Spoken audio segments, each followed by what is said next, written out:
Sur la place de la mairie, on voit surtout des hommes autour des fourneaux, quelques équipes mixtes et une seule équipe féminine.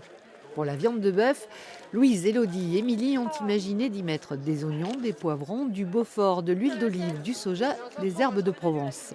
On va découper notre rhum steak pour qu'il soit bien fin. On va les rouler, le ficeler et après découper en parts.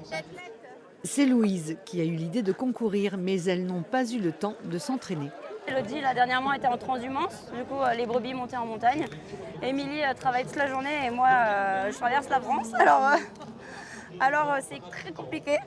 Bouchère, éleveuse de brebis, ingénieure agronome, elle travaille dans des milieux masculins et ça les réunit. Une jeune fille, mais qu'est-ce qu'elle vient faire là dans ce métier d'homme et tout. Donc non, une fois qu'on a fait ses marques, c'est génial. Hein. Comme au barbecue, on voit beaucoup des hommes. Et des fois, on serait contente qu'il y ait un rééquilibrage. Donc non, c'est pas que réservé aux hommes. Leur équipe s'appelle les Filles à Côtelettes, un club lancé au dernier salon de l'agriculture et qui revendique son goût pour la viande.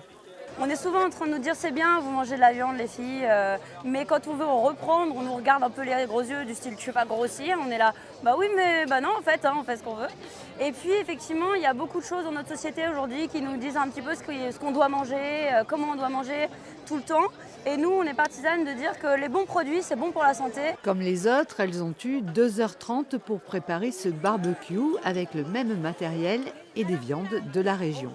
L'objectif c'est que ça reste rosé au milieu. Dimanche soir, elles sauront si leur goût au féminin pour la bonne viande aura été récompensé.